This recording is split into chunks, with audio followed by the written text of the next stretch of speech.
Thanks very much for inviting me. I've known Tim for 13 years now, which is funny because we don't age, but time seems to pass.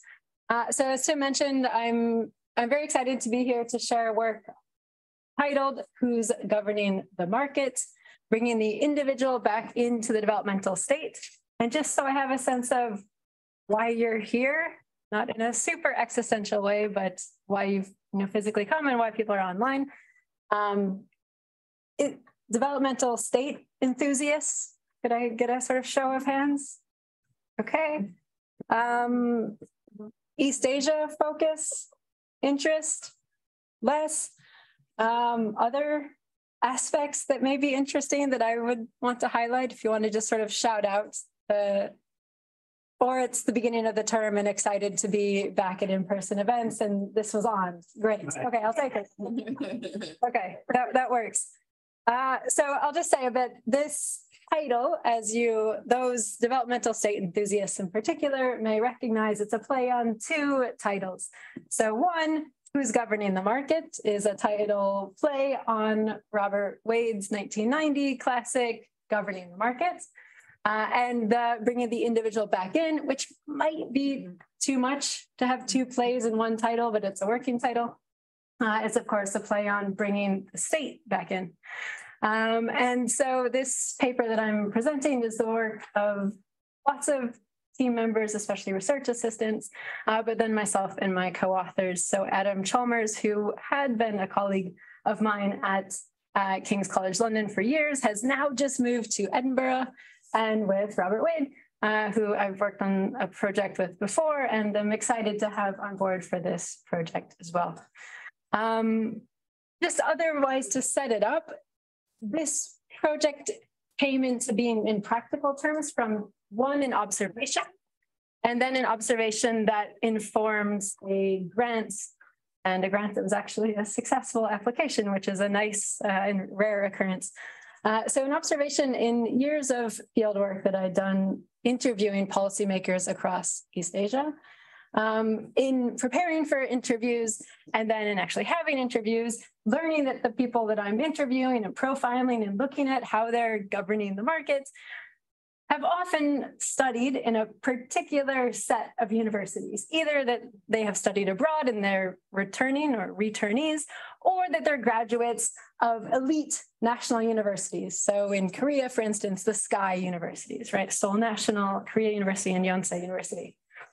That observation motivated a grant application to the Chiang Ching-kuo Foundation in Taiwan to build a novel data set of who the Northeast Asian policy leaders who are making innovation policy, who these people are.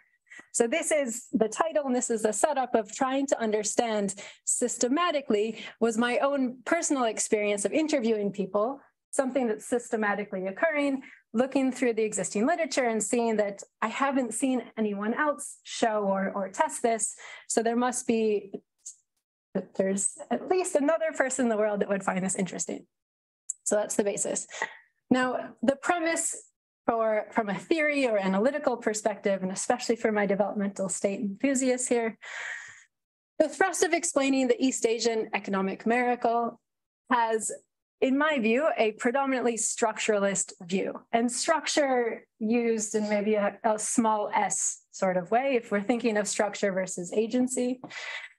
Developmental state itself being maybe the thrust of scholarship to explain the East Asian economic post-war miracle, and the developmental state emphasizing this embedded autonomy, if we use the terms of Peter Evans, the developmental state emphasizing these rational Bavarian bureaucrats, the right policies governing the market. So very much about the state and the state making good decisions and designing policy that's actually making a difference in shaping the technological capacity of society and of industry. Fine, so this is one of the big thrusts. Elsewhere in the scholarship to explain the post-war miracle, you have other, what I would broadly term, structural types of arguments in that they're not actor agent centric, right? So you also have the colonial origins, and people here like Thomas Gold in the 1980s, there's a push in this. The culture, religion, right, that it's about Confucian culture and work ethic and things like this. Human capital investment and the upgraded capacity. Explanations around land management and land reform and taking away the concentration of power and wealth, etc. So all, if not, and also you have, of course, changes in technology and global industrial changes, geopolitics and alignment, perhaps, and this is particularly popular in developmental state explanations in the 80s, that it's very much about the sort of Cold War alignment and being on the right side of it. So all of these, I would say, are without the individual at the core. And a lot of it is the developmental state and particular individuals. And here I've mentioned K.T. Lee, so the father of Taiwan's economic miracle, sometimes also called the godfather of technology. But they're anecdotally mentioned, and it's these people who sort of, in many ways, sort of, I would argue, don't come from somewhere. They're just these phenomenal individuals who occasionally come up in our explanations, but it's about this state and this set of bureaucratic institutions like Japan's MITI and Chalmers Johnson, and covering that it's these phenomenal ministries without understanding who are the people that comprise the ministries and why are they doing what they're doing. Right. So we want to bring a systematic look at these individuals into this otherwise huge body of literature to offer what I hope is a new novel explanation that helps to challenge at least the analytical depth and maybe even reframe the way that we understand some things. But I'm curious to hear your thoughts on if we can achieve that. Right. So this is the aim. Right. So when we do talk about the individuals, I mentioned K.T. Lee, and this is one of his biography covers here on the left. When we do talk about individuals, it's biographies like these that profile the individual. Or this is the first minister of METI, the Ministry of Economy, Trade and Industry, when it switched from MITI to METI in 2001 in Japan. This is Takeo Hiranuma. We want to know, who are these people that occasionally pop up systematically? Who are they? There are hundreds of them. Who are they? Occasionally, as I'm going to go through and as I build the theory, we have these moments, and I would say sometimes offhand comments or observations that there are systematic patterns across these people, or that it matters that people like K.T. Lee, for instance, studied at Cambridge, right? There's some maybe anecdotal references that these people and their background might have mattered, but how can knowing more about them systematically change what we know of the East Asian economic miracle?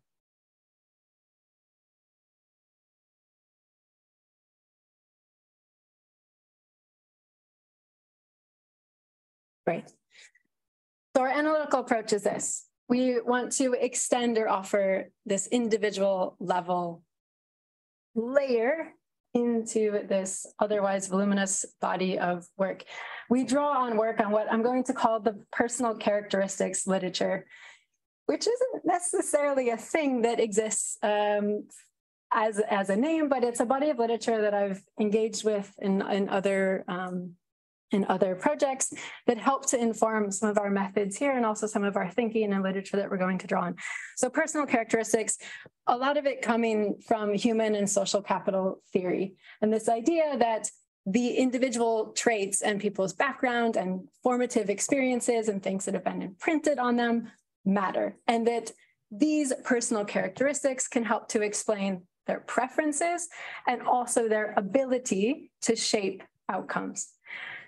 Literature that I really like on this topic is work by people like Jeff Twerwoff, also LSE Tim, who I think ran some of our seminars together.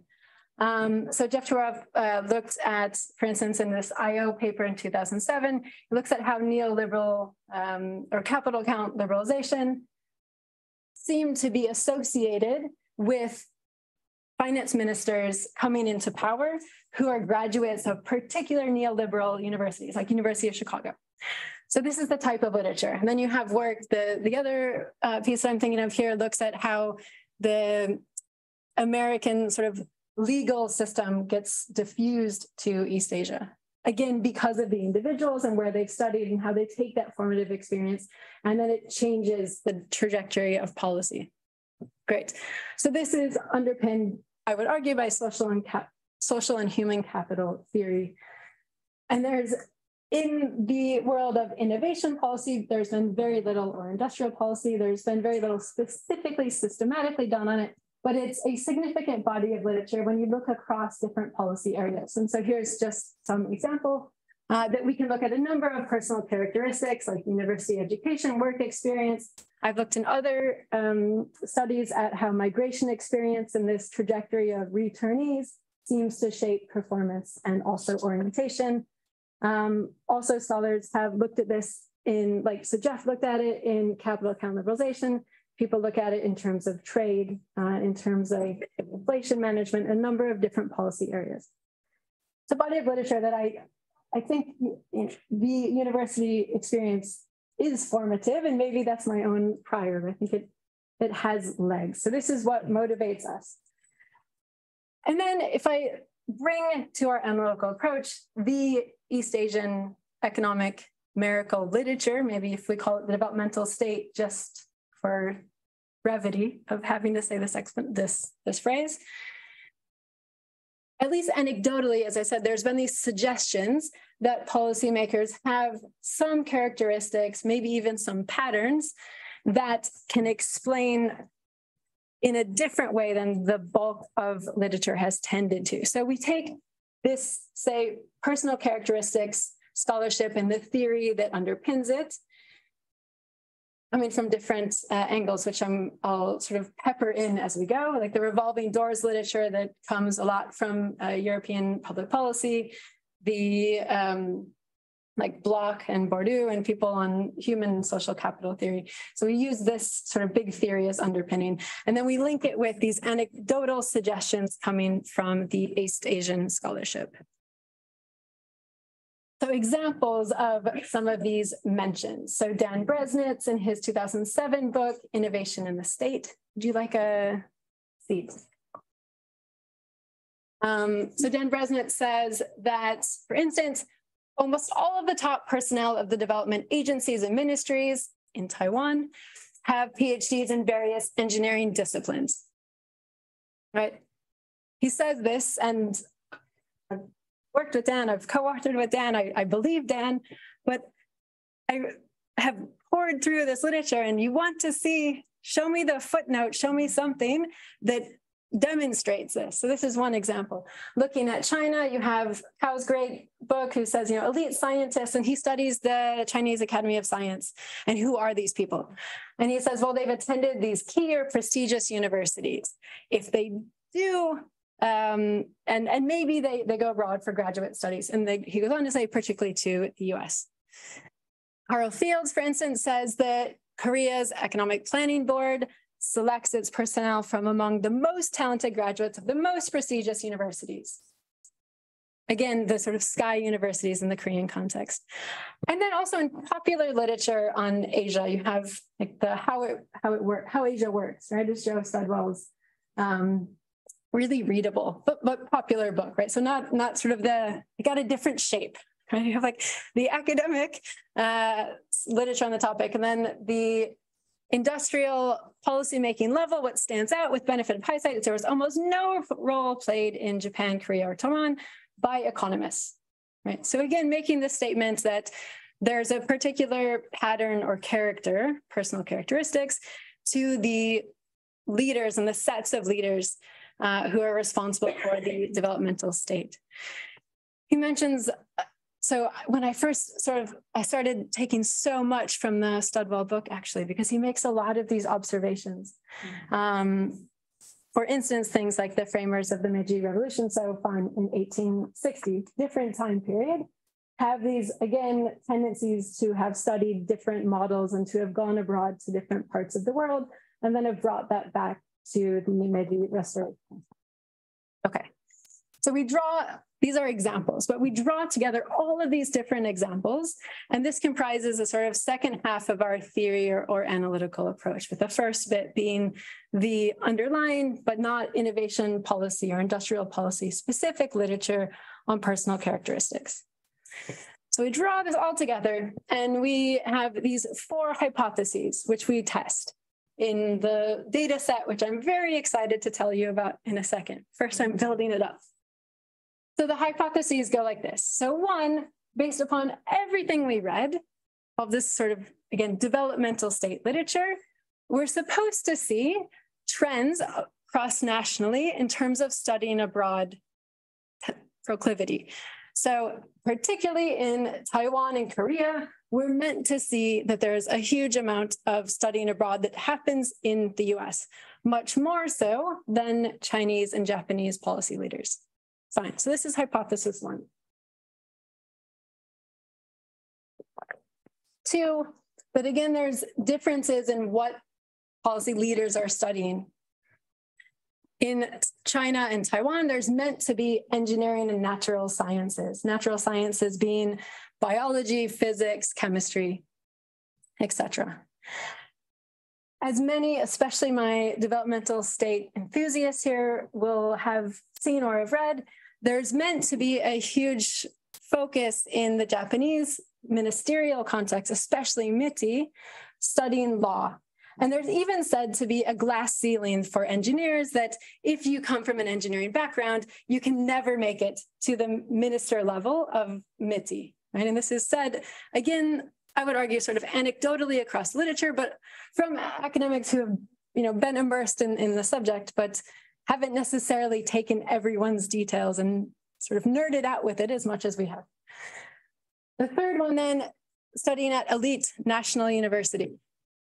So I've mentioned this a few times. So again, we went through the literature and we pulled out all of these references to which university these top policy leaders have studied at. And we identified, it's fascinating in the sense how concentrated references are. So it's meant to be, and what our hypotheses led us to test is just 1 or 2 elite universities in each country that there's said to be a big pattern studying there. So in the Japan case, University of Tokyo, China, Tsinghua University. For Korea, I've said the Sky universities here, but most often mentioned is SNU, is Seoul National University. And in Taiwan, Taiwan National University. So again, we take this and we say, is this true? Does this hold? And does it hold across the whole data set? And last but not least, one that we're particularly interested in is this embeddedness with industry. Merrick, you know what I'm talking about, right? This embeddedness with industry, does it come from personal movements and relationships? If I look at the revolving doors scholarship that focuses a lot on the European policy making context, there's a lot of great work that shows that this closeness between policymakers and industry comes from personal movements over one's career between roles, that you work for like the commission and then you work for Nestle and back again, something like this. In the context of the developmental state, perhaps, and maybe this is overstating it, but just to be a bit provocative, perhaps the assumption that there's an embeddedness and this sort of iron triangle doesn't show how exactly that's supposed to work. We assume that there's a lot of information being exchanged and that people know each other and information flows are happening, but we don't have a great sense of why or how that happens. And we've a bit pushed the external literature on revolving doors into the developmental state context to say, what if it's personal movements? What if it's, in the Japanese context, for instance, there's the, is it ascending or descending from heaven? This idea that there's a move. And this is the one reference to this. We say, what if this is sort of a thing across the countries? And so we expect to see that there's movements from industry to a policy leadership role, that you're senior in, again, like a national company, like sort of Formosa Plastics, let's say, and then you take on a policy leadership role. And I'll just say that actually according to the literature, across the different countries, there's also meant to be these sort of movements or revolving doors with universities or with academia, particularly in the case of Taiwan. Okay. So these are all the hypotheses that we're testing about who these people are meant to be, about where they've been educated, what they've studied, and then what they've done before they become the director or minister in this particular context. Okay, now the data set. This is the really fun part. So we started constructing this data set in 2019, pre-COVID, and I have an embarrassing number of research assistants to thank, which are thanked on the working paper, but I won't mention here. But I absolutely adore this data set, and I want to tell you as much as I can about it, but as quickly as possible. So we wanted to know who are all the people that we would say were governing the market, who had senior industrial policy making roles. We first said, well, we need to know what are all of the industrial policy making agencies that focused on innovation, technological upgrading capacity. There isn't an off-the-shelf identification of these agencies, ministries, organizations. And I say that, and people like Dan Bresnitz have showed this in looking at the innovation policy area, that it's a bit murkier than others. So I mentioned Jeff Truroth's work that looks at the finance minister and central bank. That's really clear, right? You have a finance minister. Innovation policy is much more messy. You have a range of organizations and institutions that own and make innovation policy. Here in the UK, right, we have, for instance, BEIS, right? But over time it changes, and we also have Innovate UK, and there's a number of different bodies that are responsible for it. So we first said, let's make sure that we are comprehensive in thinking about what the head of these bodies looks like by knowing what are all the policies that we would call innovation policy. So here, using work by Adler and Fagerberg, Schott and Steinmuller, that identifies different types of innovation policy as invention focused, which is like R&D, national innovation systems, and then transformation or mission-oriented policies. So we created a set of coding rules about what counts as innovation policy. And then we identified all of the flagship innovation policies. So think like a 5-year science and technology plan, for instance, is clearly one, but then there's also ones that are going to be maybe a bit more on the borders and maybe a bit more on the border of sort of social policy and technology policy. The set of innovation policies that we identify goes from 1945 until 2021. I forget the exact number, but it's over 1,000 policies across the 4 countries. Once we identified that full set of policies, we then said, right, we know all the agencies who are named as authors of these policies. All of these agencies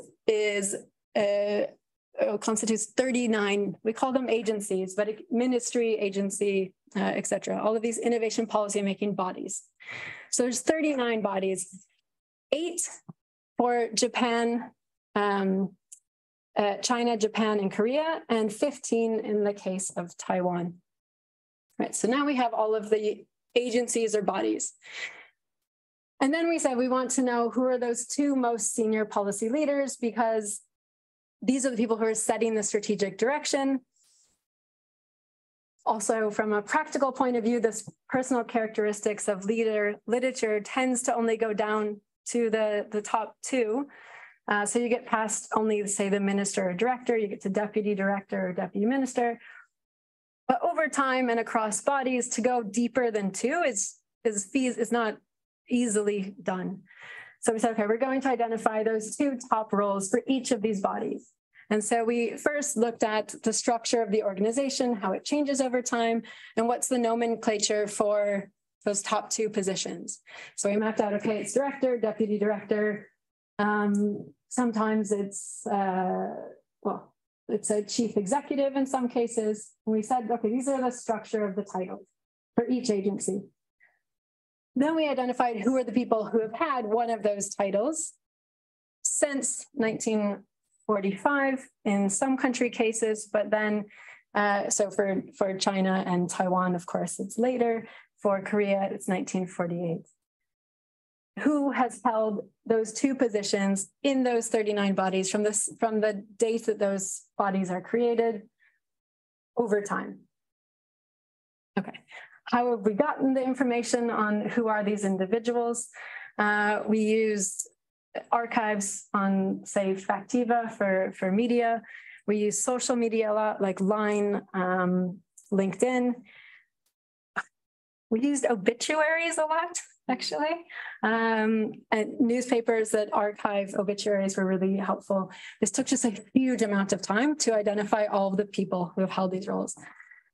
And what I will say next is sort of even harder or even worse, is then figuring out what these people did in their lives and where did they go to school and where did they work. Okay. So first we had to figure out who are these people. I just wanted to show this, but I'm not going to go through it. But these are the 39 agencies or bodies. If you're interested in this and you want to talk after, and if you take a quick look at this and say, but wait, I don't see X, tell me, and I'm happy to talk about it.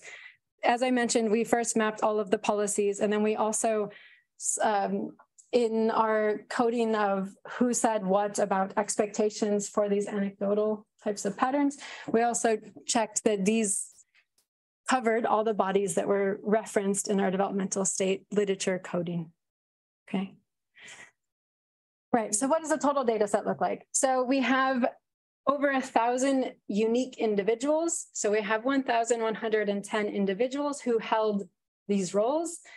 There's 1,276 what we call position holders, and that's simply because a number of these individuals had more than one role. So if someone went from the deputy director to director, they have 2 spots in our database, but we are only looking at them as one unique individual.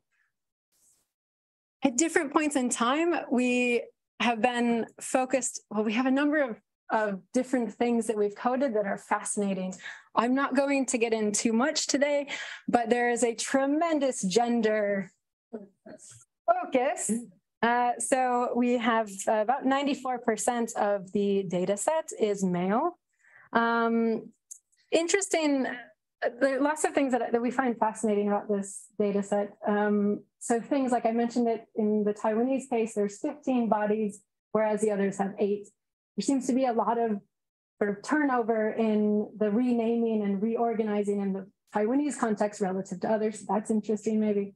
And then also you have differences in tenures across the country. So you have a much greater number of position holders in the Japanese context, say, relative to Korea.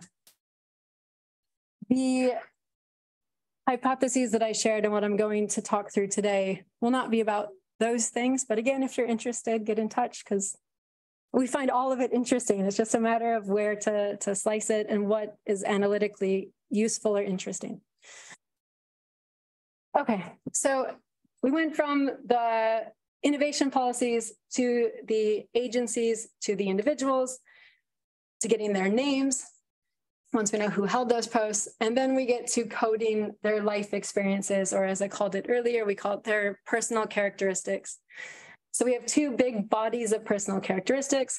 First, their education, and second, professional experience, which hopefully will map tightly onto the hypotheses that I identified before. So for education, we code at 4 levels of education. So this is all tertiary education.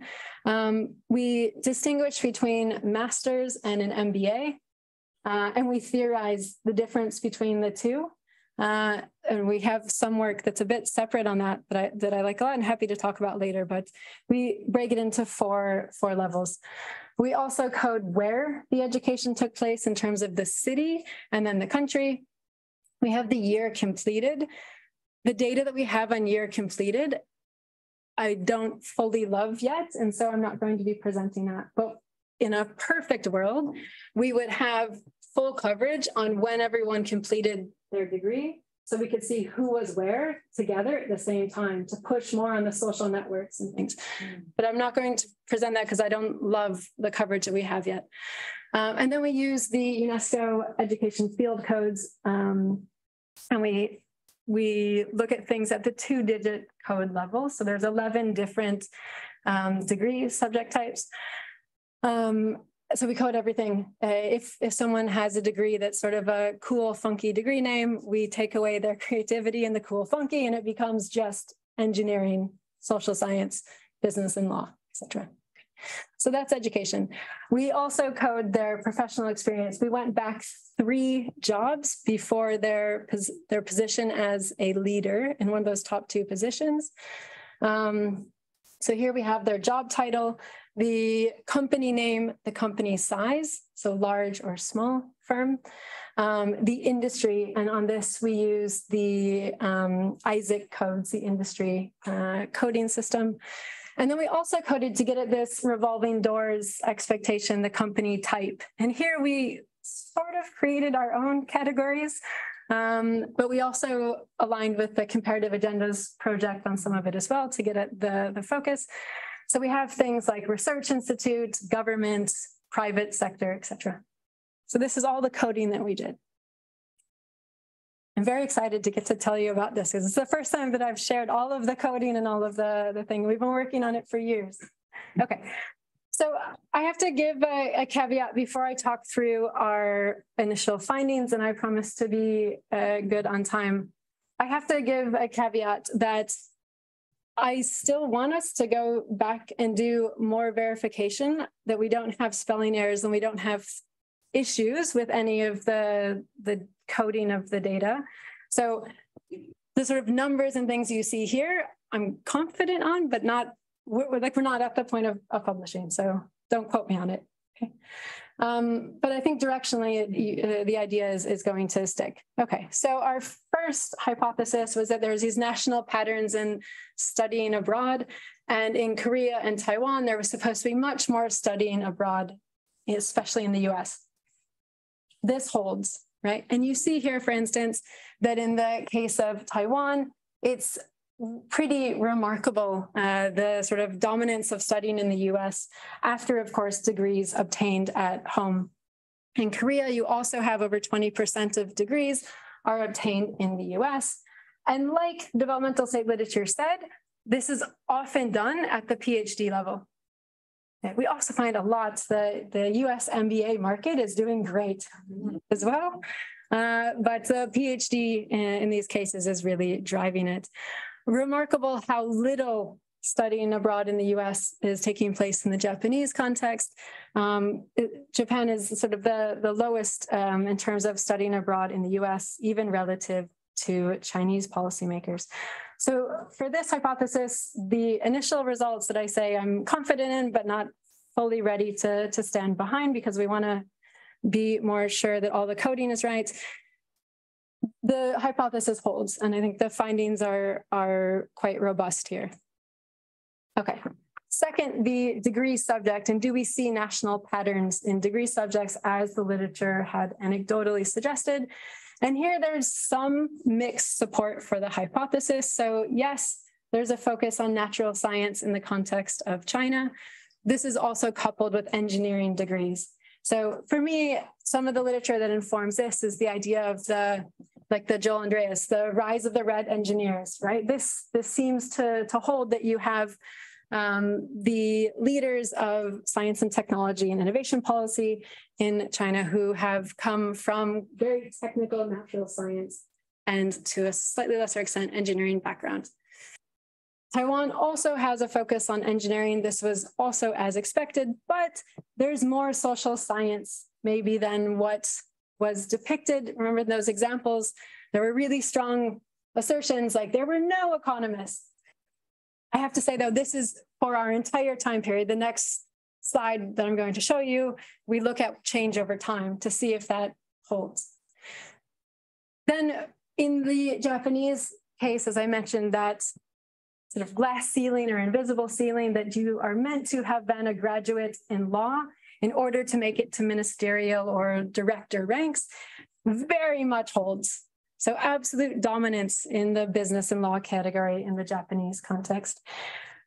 Korea is a bit of a mixed bag, so we have a focus on social science, as maybe is expected, but we also have a fair bit of engineering.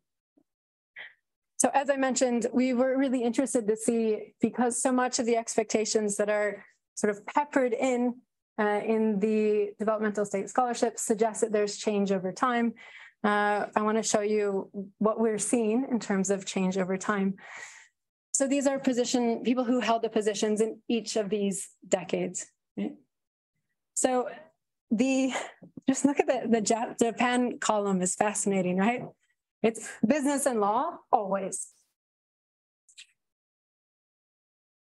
In the Taiwanese case, the references made by people like Thomas Gold in his great book in the 80s, people like Dan Bresnitz who say in the early 2000s that there's an early engineering focus. And then from the 1970s, they start hiring economists. Maybe there's something there, because you do see in the 70s this blip, and sorry, the table is only showing the top category in terms of UNESCO field code. We're going to do cooler graphs, but this is the table just to sort of initially show it. But then it retraces to engineering dominating again in the Taiwanese case. China throughout, you have natural sciences and engineering dominating again.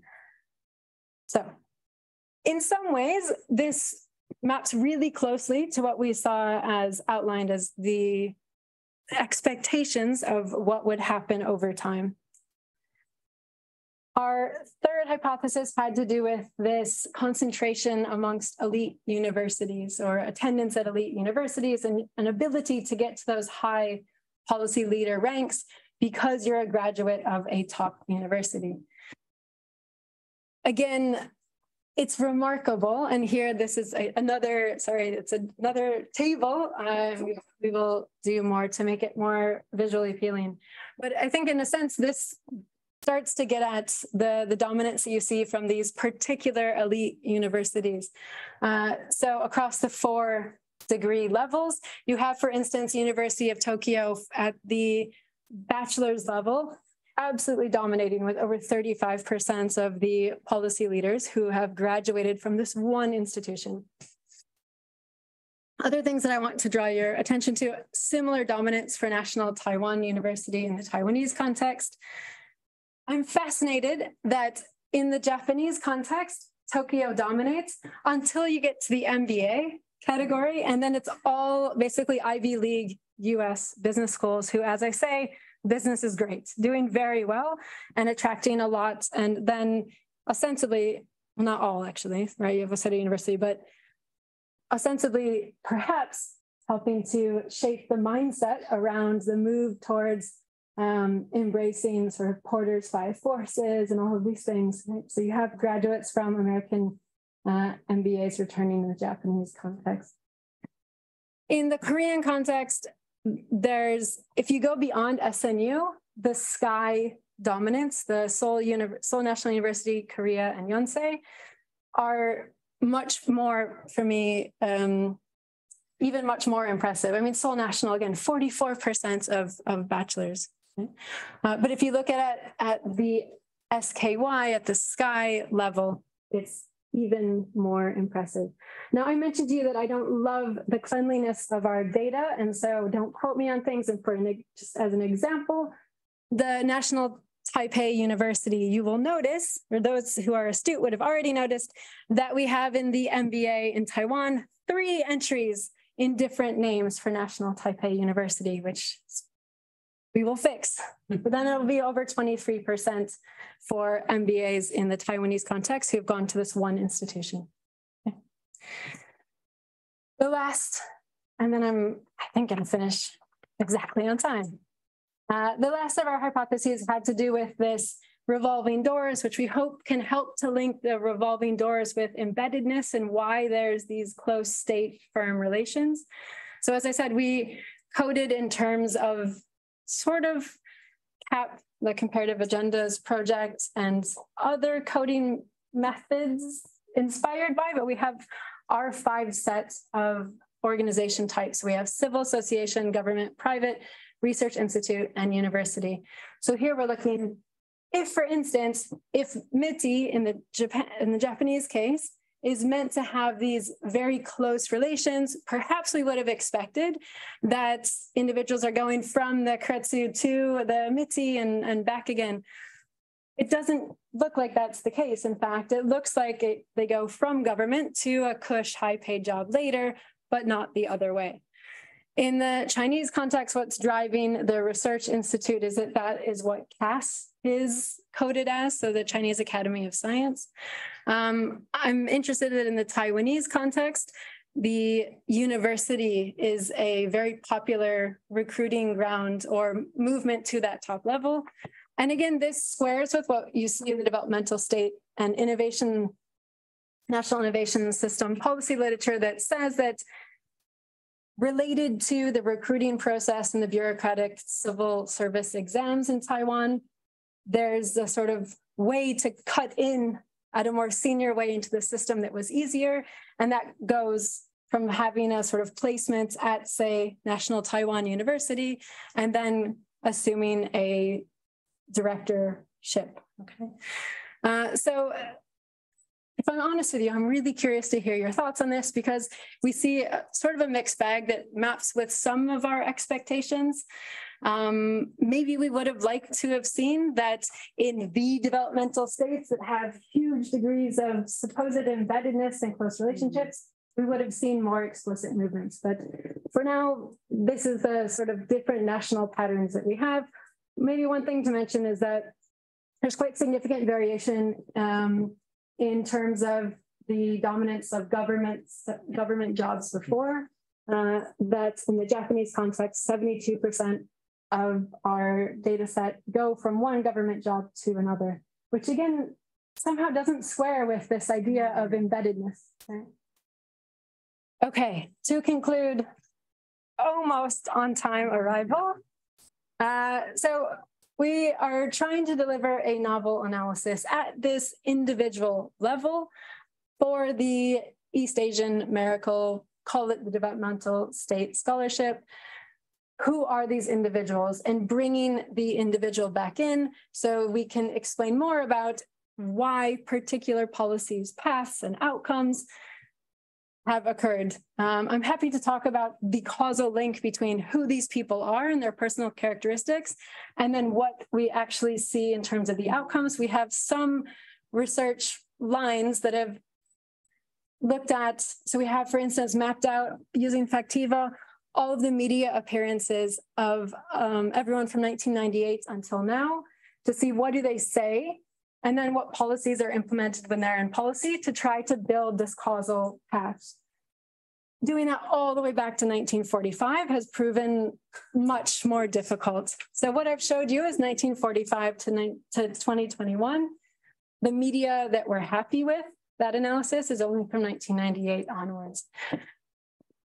So I will close there and say it's admittedly a first step. The data isn't perfectly clean, but I'm very excited about it, and it's years in the making. And I'm particularly interested in hearing your thoughts on analytically, what do you find most interesting or compelling in the context of contributing to this huge body of scholarship? Thank you.